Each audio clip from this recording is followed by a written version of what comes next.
नमस्कार दोस्तों, welcome back to civil outlook. तो आज हम लोग करने जा रहे हैं टॉप 10 मिक्स क्वेश्चन सीरीज का पार्ट नंबर 41। ये सीरीज आपके आने वाले सिविल के सभी एई एंड जेई एग्जाम के लिए हेल्पफुल होने वाली है, क्योंकि इस सीरीज के हर एक वीडियो में हम लोग टॉप 10 मिक्स क्वेश्चन कराते हैं, जिससे आपकी रेगुलर प्रैक्टिस बनी रहे। साथ ही वीडियो के लास्ट में आपसे एक इंपॉर्टेंट क्वेश्चन पूछा जाता है, इसका आंसर आपको कमेंट बॉक्स में कमेंट करके बताना होता है।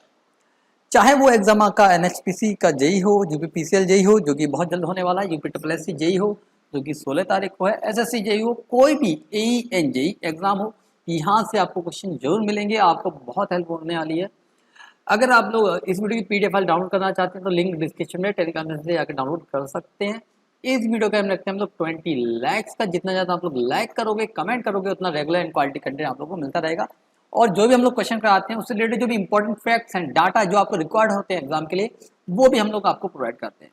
ओके। और वीडियो के लास्ट में आपको, अच्छा ये बात बच्चे गौर नहीं कर रहे, मैं बता रहा हूँ आपको कि जैसे मैंने 10 क्वेश्चन करा रहा हूँ और लास्ट में एक क्वेश्चन पूछ रहा हूँ और प्लस एक क्वेश्चन का सॉल्यूशन कराता हूँ, ठीक है। तो क्या करना है, जो 10 क्वेश्चन है, ये 10 जो क्वेश्चन है जिसको मैं आपको करवा रहा हूँ, उसको मेरे कराने से पहले आपको वीडियो को, लेक्चर को पॉज करना है। लेक्चर को पॉज करके आप लोग मुझसे पहले सॉल्व कीजिए और कमेंट्स करके बताइए कि अगर 10 क्वेश्चन में से आपका क्या स्कोर रहा है। बहुत से बच्चे 7 स्कोर कर रहे हैं, अच्छा स्कोर है, 8 भी स्कोर कर रहे हैं, वेरी गुड स्कोर, एक्सीलेंस, ठीक है। तो ऐसा आप लोग कीजिए और आप लोग देखिए कि हाँ, अगर देखो दो चीज़ होती है, टीचर तो करा देता है, टीचर ने करा दिया तो वो चीज़ तब तो समझ में आ जाती है, लेकिन एग्जाम हॉल में क्या है, आपका दिमाग चलता है, तो वहाँ पे उसको रिकॉल करना बहुत टफ हो जाता है। कर लेते हैं लेकिन टफ हो जाता है। अच्छा, गलती करोगे तभी तो उसमें सुधार करोगे। तो तभी कहता हूँ लेक्चर को पॉज करो, गलत या सही जो आ रहा है वो करो, जैसा आ रहा है वैसा करो। अच्छा, जो गलती हो रही है उसको सुधार करो, फिर हाँ ये गलती हुई, मैंने ऐसा सोचा था, अरे ऐसा मैंने सोचा था इस लॉजिक की वजह से, अच्छा ये लॉजिक गलत है, अच्छा ये वाला लॉजिक अप्लाई होगा। तो ये ऐसे सोचना है, ऐसा उन चीज़ों को करेक्ट करना है। ये नहीं कि सर मैं तो करा दूंगा, चलो मैंने तो करा दिया तो आपने कर दिया, अच्छा ये आंसर होगा, लेकिन एग्जाम में जाके आप लॉजिक तो अपना लगाओगे, अपने दिमाग का लॉजिक लगाओगे। तो तभी कह रहा हूँ यहाँ पे जितनी गलती करनी कर लो, लेक्चर को पॉज करो, फिर कमेंट करो कि हाँ सर ये गलती हुई थी, मैंने इसको मैंने करेक्ट कर लिया, अब मैं ये वाली, मेरा लॉजिक ये था लेकिन मेरा ये लॉजिक गलत था। मुझे भी तो पता चले कि आप लोग सोच क्या रहे हो, है ना। तो तभी कह रहा हूँ लेक्चर को पॉज करो और कमेंट करो कि लास्ट में आपका आउट ऑफ 10 स्कोर क्या रहा है। ओके। तो इस तरह कुल मिला के हम लोग एक लेक्चर में 12 क्वेश्चन कर लेते हैं। 10 तो करते हैं जो मैं करवाता हूँ, एक पिछली वीडियो को क्वेश्चन करते हैं और एक मैं होमवर्क के लिए देता हूँ जो कि आपको करना होता है, ठीक है। चलो, अब पहला क्वेश्चन देखते हैं। The value of Poisson ratio of concrete lies in approx in the range. अच्छा, किसकी बात कर रहा है, पॉइजन रेशियो। अच्छा, इसको किसे नोट करते हैं, म्यू से करते हैं, बीटेक में, डिप्लोमा में 1/m से करते हैं। अच्छा सर बताओ कि ये क्या होता है, ये क्या होता है, ये कुछ नहीं होता है, ये होता है लेटरल स्ट्रेन अपॉन लॉन्गिट्यूडिनल। अच्छा, मैं जो पेड कोर्स लॉन्च करने वाले हैं हम लोग, उसमें बहुत मजे आने वाले हैं, है ना। प्राइस बहुत कम रखेंगे लेकिन मजे बहुत आएंगे उसमें, ठीक है। आप लोग एंजॉय करोगे पूरा, इतना मुझे विश्वास है, ठीक है। और फीडबैक भी मैं शेयर करूंगा, जो भी जैसा भी अच्छा या बुरा होगा, अच्छा या बुरा होगा, ओपन मीडिया में आप लोग उसको शेयर कर सकते हैं, ठीक है। फेसबुक, इंस्टा, जहाँ आपको कमेंट करना है, जहाँ आपको मैं अलाउ करता हूँ कमेंट करने के, ग्रुप में शेयर करना, वहाँ शेयर कीजिए। ओके। चलो, ये होता है पॉइजन रेशियो। चलो ठीक है सर। अच्छा, पॉइजन रेशियो की वैल्यू बता सर। पॉइजन रेशियो की वैल्यू सर जीरो भी होती है, किसके लिए होती है, कॉर के लिए होती है। अच्छा, पॉइजन रेशियो की वैल्यू 0.33 की होती है, किसके लिए होती है सर, स्ट्रक्चरल स्टील के लिए होती है। चला, पॉइजन रेशियो की सर जीरो वैल्यू 0.5 भी होती है। अच्छा, परफेक्ट, हाँ, रबर के लिए होती है हमारी, परफेक्ट रबर मटेरियल के लिए, ठीक है। अच्छा, तो कंक्रीट के लिए कितनी होती है, कंक्रीट के लिए बेटा 0.15 से लेके 0.2 होती है कंक्रीट के लिए, किसके लिए, कंक्रीट के लिए होती है ना। अच्छा, पॉइजन रेशियो की रेंज थ्योरेटिकली पूछ ले तो कितनी होती है, 0 से लेके 0.5। अच्छा, प्रैक्टिकली पूछ ले, सॉरी हाँ प्रैक्टिकली पूछ ले तो पॉइजन रेशियो की वैल्यू होती है 0.5 से लेके, मैं बता रहा हूँ डाटा, ओके, -1 से लेके। अच्छा सर, -1 भी होती है बेटा, प्रैक्टिकली होती है, ये थ्योरेटिकल है ना। प्रैक्टिकल ये है, ज़्यादातर एग्जाम में ये पूछा जाता है बाय डिफॉल्ट, अगर उसने कुछ नहीं बोला। अगर बोल दे प्रैक्टिकली एक्चुअली, तो उस केस में ये होगा, ये रेयर चांसेस है। 1% एग्जाम में पूछा जाता है एई में भी, है ना, वो भी हाई लेवल एग्जाम होता है, बहुत सी अच्छी अच्छी पीएसयू कंपनी कराती है, उस केस में ये पूछा जाता है। जनरली आप लोगों को यही याद रखना होता है, ठीक है। चलो, किसकी बात कर रहा है, कंक्रीट की, तो आंसर क्या होगा, ऑप्शन नंबर सी इधर राइट आंसर। क्लियर, बात खत्म। चलो अगला क्वेश्चन देखते हैं, the shape of transition curve suitable for highway as per IRC. अच्छा, हाईवे की बात कर रहा है और ट्रांजिशन कर्व की बात कर रहा है, तो ट्रांजिशन कर्व क्या होता है, स्ट्रेट लाइन है, ठीक है, ये सर्कुलर, ये स्ट्रेट लाइन है, सर्कुलर, इनको मिलाना है तो ट्रांजिशन देना पड़ता है। क्या देना पड़ता है, ट्रांजिशन।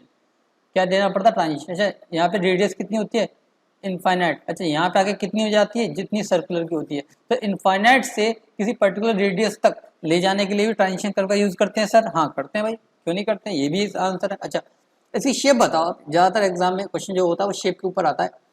तो शेप की अगर बात करूँ कि ट्रांजिशन कर्व की जो शेप होती है वो होती है सजेस्ट स्पाइरल। क्या है, स्पाइरल।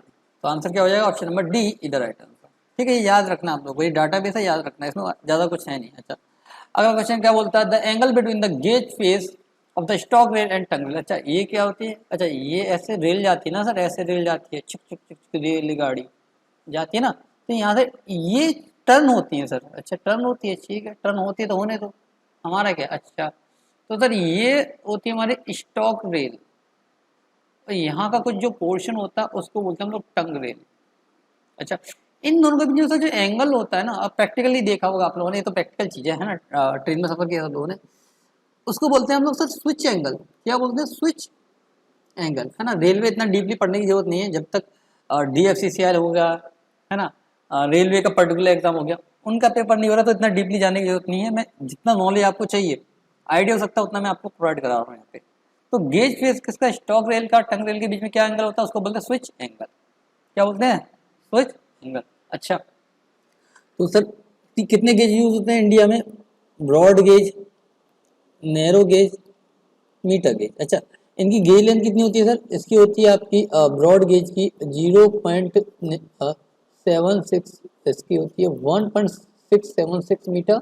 ओके, इसकी 1 मीटर, और इसकी आपकी मीटर गेज इसकी 0.672 मीटर, और इसकी 1 मीटर। ठीक है, तो कंफ्यूज हो जाते हैं डाटा में भी, हम लोग भी कंफ्यूज हो जाते हैं। ठीक है, करेक्ट करके लिखता हूँ 1.676 मीटर, 0.762 मीटर और 1 मीटर। ठीक है, अब ये क्या प्रैक्टिस की चीज़ है, हम अब मैं प्रैक्टिस कर रहे हैं हम लोग रेगुलर, तो हमको याद है। ठीक है, तभी थोड़ा कंफ्यूज हो जाता है तो इंसान ही, ह्यूमन नेचर जो है ना दिमाग का, वो इस तरह की, आपका जो डाटा है, ये ऐसे मैं ग्राफ बनाऊं, ठीक है, तो ऐसे डाटा ऐसे रहता है, और टाइम के साथ डाटा ऐसे ऐसे ऐसे ऐसे, ऐसे चलाता जाता है। अगर हम लोग भी, टीचर्स भी अगर पढ़े नहीं ना, हम लोगों को भी पढ़ना पड़ता है, डेली के डेली रिवाइज करना होता है, हम लोग भी नहीं करें तो हम लोग भी पढ़ा नहीं पाएंगे। ट्रुथ है ये, ट्रुथ है तो है। ठीक है, अब कोई कहे कि मैं बिना पढ़े पढ़ा लूँ, तो उसको फैकल्टी को कम से कम 10 साल का एक्सपीरियंस होगा, है ना, और 10 साल का एक्सपीरियंस भी 5 साल प्लस एक्सपीरियंस होगा, वो भी ऐसा होगा कि उन्होंने रेगुलर पढ़ाया होगा। ठीक, तो मैं क्या करता हूँ, मैं लॉजिक पे ज़्यादा फोकस करता हूँ, जिससे डाटा रटना ना पड़े। ठीक है, चलो इसका आंसर क्या हो गया, option number A is the right answer. अब देखते हैं, the shape of recession limb of hydrograph depends on. अच्छा, हाइड्रोग्राफ ऐसा होता है सर, कैसा दिखता है, क्या हाइड्रोग्राफ, ये क्वेश्चन पूछा किसके बीच में होता है, ये डिस्चार्ज वर्सेस टाइम का ग्राफ होता है। पहली बात तो ये क्वेश्चन तो यही हो गया सर आपका। चलो, अच्छा ये ग्राफ कुछ ऐसे दिखता है, ये चढ़ा पहाड़ी पे और उड़ गया। अच्छा, अब मैं सर्वे से रिलेट करूँ इसको, तो कौन सा टॉपिक दिखता है आप लोगों को, इनडायरेक्ट रेंजिंग दिखती है ना। अगर मैं सर्वे से रिलेटेड करूँ उसको, तो हम लोगों को कौन सा मेथड दिखता है, इनडायरेक्ट रेंजिंग दिखती है, पहाड़ी की तरह, है ना। चलो, अच्छा, एक होती है राइजिंग लिम्ब होती है। ठीक है, ये आंसर दिख भी गया, चलो मैं बताता हूँ। ये राइजिंग लिम्ब होती है, ये डिपेंड करती है किसके, आपकी प्रेसिपिटेशन पे, प्रेसिपिटेशन पे। अच्छा, जो रिसेशन लिम्ब होती है वो डिपेंड करती है आपकी बेसिन पे, जो भी आपका बेसिन है उसकी जो कैरेक्टर है उस पर। चलो, अब रिसेशन लिम्ब की बात कर रहा है, डिक्रीजिंग की बात कर रहा है, तो किस पे करती है, बेसिन पे करती है। अच्छा सर, अगर राइजिंग लिम्ब की बात करता है तो स्टॉर्म कैरेक्टरिस्टिक हो जाती है उस केस में। केस अलग है ना, बात को गौर से सुनना। अगर रिसेशन यानी जब गिर रहा है, इसकी बात कर रहा है, तो बेसिन पे डिपेंड कर रही है। अच्छा, राइज कर रहा है तो किस पे, स्टॉर्म पे या फिर प्रेसिपिटेशन पे डिपेंड करती है। ठीक है ना। चलो, अब देखते हैं अगला question, the dia of surface tension and capillary R. अच्छा, सरफेस टेंशन क्या होता है, फोर्स पर यूनिट लेंथ। अच्छा, इसकी क्या होती है, ML T-2, इसकी क्या होती है L, तो क्या हो गया MT-2। अच्छा, MT-2 किस में दिख रहा है, इसमें गलत, इसमें गलत, इसमें गलत, अरे खत्म हो गया ना, डी, बात खत्म। ये लो हो गया आंसर। कैपिलरी राइज की बात कर रहा है तो राइज किस में होता है, मीटर में, मीटर में क्या हो गया एल, तो चलो एल है, चलो ठीक है भाई, डन, कंफर्मेशन हो गया। Option number D the right answer. अच्छा, अब मैं एक बात कर देखता हूँ, गौर करिए मैंने बात, बच्चे क्या करते हैं, इनको रटते हैं, याद करते हैं, अरे इसकी ये इसकी, अरे ऐसा कुछ नहीं करना, सिर्फ क्या करना है, अपने को फॉर्मूला याद रखना है, फॉर्मूला याद करना है और उसका सॉल्यूशन करना है, फॉर्मूला याद करना है और उसको यूज करना है कि क्या उसका होगा, जैसे हमने यहाँ सरफेस टेंशन पे कर लिया, इसी तरह इसको करना है, रटना नहीं है ना। लेकिन बेसिक चीज याद रखनी है कि एम किसका है, एल किसका है, टी किसका है, ओके, ये सब याद रखने अपने को, ठीक है ना। चलो अब देखते हैं अगला question, if beam support two concentrated loads, ये कीवर्ड हो गया, then the shape of cable profile will be. अच्छा, केबल प्रोफाइल की अगर मैं बात कर दूं तो पर्पज क्या होता है, केबल प्रोफाइल का पर्पज होता है रजिस्ट करना किसको, उसकी शेप को, शेप किसकी, बीम की। अच्छा, बीम का जो ऐसा बेंडिंग मूवमेंट होगा अगर ऐसा है तो इसके एकदम अपोजिट ही हम लोग केबल प्रोफाइल देते हैं, ये बात तो ध्यान रखनी, ठीक है। अच्छा, ऐसी बात है, तो अगर मैं टू कंसंट्रेटेड लोड बोल रही है, अगर टू कंसंट्रेटेड, अगर मैं लोड का मैं डायग्राम ऐसे बनाऊं सर, ऐसे बनाऊं कि यहाँ लग रहा है, यहाँ लग रहा है, तो इसका बीएमडी कैसा बनेगा, ऐसे, फिर ऐसे, ऐसे, ऐसे बनेगा, ट्रेपेजॉइडल शेप लग रही है सर मुझे। अच्छा, इसका अपोजिट ही मिरर, इसको ऐसा हम लोग क्या मानेंगे, मिरर मानेंगे, इसका अपोजिट ही हम लोग केबल प्रोफाइल देते हैं। तो अगर ये ट्रेपेजॉइडल बनेगा टू कंसंट्रेटेड लोड के केस में तो ट्रेपेजॉइडल होगा। अगर सर बोलते हैं यहाँ पे वन, अच्छा वन होता तो बेटा ट्रायंगुलर बनता, अगर वन होता तो ट्रायंगुलर बनता, तो उस केस में क्या हो जाता, डी हो जाता। अच्छा, स्क्वायर तो किसी केस में हो ही नहीं सकता ना, बेंडिंग मोमेंट की बात कर रहा है ना। अच्छा, हो सकता है किस केस में, किस केस में, आपका जब कोई लोड ना लगे, सिर्फ क्या लगे, एक सिंगल कपल लगे, एक सिंगल कपल लगे, वो भी डिपेंड करता कहाँ लग रहा है। अब ये आपको बताना है कहाँ लग रहा है, अगर सेंटर में लगेगा तो कैसा बनता है डायग्राम, ऐसे, है ना। पैराबोलिक किस कंडीशन में बनता है सर, यूडीएल में। तो सब चीजों को बस लॉजिक से समझो, हो जाएगा सब कुछ, ठीक है ना। इसका आंसर क्या होगा, option number C the right answer. अब देखते हैं अगला question, the time factor corresponding to 25 degree percentage of consolidation given by. अच्छा, टाइम फैक्टर अगर मैं बात करूँ, टीवी क्या होता है, पाई बाय 4 यूज कर। अच्छा सर, ये यूज कर होता है तो यू किस में होता है, अरे यू होता है डिजिट्स में, परसेंटेज में नहीं होता, डिजिट्स में रखते हैं। अच्छा सर, ये किस केस में वैलिड है, जब इसकी वैल्यू 60% से कम हो, यू की, यू क्या है, कंसोलिडेशन की डिग्री है, कंसोलिडेशन की क्या है बेटा, डिग्री है। अच्छा, इसको सर सॉल्व करना हम लोगों को, कोई 25% दे रखा है, 60 से कम है तो ये यूज करेंगे, हाँ सीधी बात यूज। अगर सर बोले 60 से ज्यादा है तो कौन सा यूज करेंगे, तो उसके लिए फॉर्मूला लिख देते हैं। टीवी क्या होता है उस केस में, -0.9332 log 10 1 माइनस म्यू। अच्छा, इसको लिखता हूँ, मैं बताता हूँ, -0.0852, ठीक है। अगर 1 लिखा है तो यानी कि ये डेट्स में आएगा, इसका मतलब तो लॉजिकली इंजीनियर हो, समझ जाओगे, है ना, इसको समझना है अपने को, ठीक है। तो अगर u की वैल्यू ग्रेटर देन 60% है तो ये वाला हम लोग यूज करने वाले रहते हैं, ठीक है, क्लियर है। अच्छा सर बोले टीवी 60 की वैल्यू तो 0.283, कितनी, 0.283, ये भी आपको याद रखनी है, ठीक है। अब क्या करना है, इसको सॉल्व कर देते हैं, pi by 4 you square pi by 4 you and 25% का स्क्वायर, ठीक है। अच्छा, परसेंटेज में तो हमको सर डिजिट में लिखना होता है, लिख देते हैं, क्या जा रहा है लिखने में, पाई बाय 4, ठीक है, उसको 1/4 लिख सकते हैं, ठीक है, का स्क्वायर पाई बाय 4 इंटू 1/16। अच्छा 16 कितना होता है, 64 होता है, तो पाई बाय 64। तो आंसर क्या हो गया, ऑप्शन नंबर डी इधर राइट आंसर, ठीक है ना। चलो अब देखते हैं अगला question, when an irrigation canal is taken over a drainage the crossing is called. अच्छा, क्या बात कर रहा है कि कैनाल इज ओवरटेकन और ड्रेनेज। अच्छा, कैनाल ऊपर है, ड्रेनेज क्या है, नीचे है, तो इसके दो ही कंडीशन हो सकती हैं, एक तो एक्वेडक्ट बनेगा या फिर हमारा साइफन बनेगा, ठीक है, एक्वेडक्ट बनेगा या फिर साइफन बनेगा। अच्छा, अब इसने क्या जो गैप है उसके बारे में कोई बात नहीं करी है, अगर कैनाल है, ड्रेनेज है, इसके बीच में गैप के बारे में बाय डिफॉल्ट बात नहीं करी है, तो हम लोग बाय डिफॉल्ट क्या लेके चलते हैं, एक्वेडक्ट लेके चलते हैं, ओके। तो उस कंडीशन में आंसर क्या होगा, ऑप्शन नंबर ए इधर। अब यहाँ पे फोकस करने की नीड है कि उसने कहीं भी डाटा में कहीं भी बात नहीं की है किसके बारे में, कि आपकी जो इन दोनों के लेवल्स के बारे में, फुल सप्लाई लेवल के बारे में, फ्लड लेवल के बारे में कहीं भी बात नहीं की है, ओके। तो उस कंडीशन में क्या है, आपका ये वर्टिकल क्लियरेंस के बारे में कोई बात नहीं की है, ये एक्स के बारे में कोई डिस्कस नहीं किया गया है, तो हम लोग क्या लेंगे, एक्विडक्ट लेंगे। क्या लेंगे, एक्विडक्ट। और इसको क्या बोलते हैं, साइफन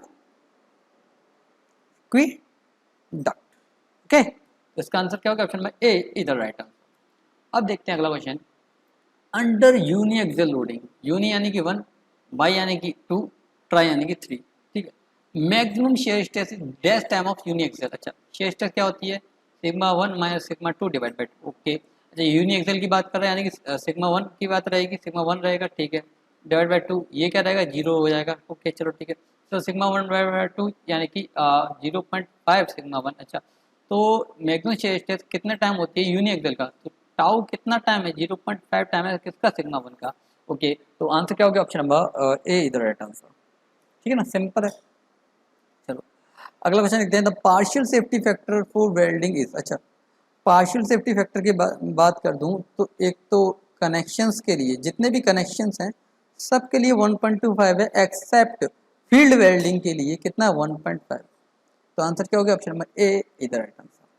ठीक है ना। चलो अब देखते हैं अगले क्वेश्चन का आंसर जो है आपका क्वेश्चन ऑफ सॉल्यूशन, इसका आंसर क्या होने वाला है, व्हेन सेंसिटिविटी ऑफ इज 12। अच्छा, इसमें जो क्वेश्चन है वो इनकम्प्लीट है। सेंसिटिविटी किसकी बात कर रहा है, सॉइल की बात करता है, ये तो अपने को समझना है कि सेंसिटिविटी की बात कर रहा है तो सॉइल की बात कर रहा है। चलो ठीक है, सेंसिटिविटी क्या होती है, सेंसिटिविटी क्या होती है, unconfined compressive strength upon undisturbed soil upon unconfined compressive strength of disturbed soil. चलो ठीक है सर, ये होती है। अच्छा सर, इसका रेंज बताओ आप। अगर सेंसिटिविटी वैल्यू या वैल्यू लिख रहा हूँ या टाइप लिख रहा हूँ, अगर लेस देन 1 है तो बोलेंगे इन सेंसिटिव। अच्छा सर, 1 से 4 है तो लो सेंसिटिव। अच्छा सर, 4 से 8 है तो सेंसिटिव बोल देंगे, क्या जा रहा है। अच्छा सर, 8 से 16 है तो उसको उसमें एक्स्ट्रा सेंसिटिव बोल देंगे, कुछ ज़्यादा ही सेंसिटिव है। अच्छा सर, 16 से ज़्यादा है तो उस केस में उसको क्विक बोल देंगे, तो उस केस में क्या बोल देंगे, उसको क्विक बोल देंगे,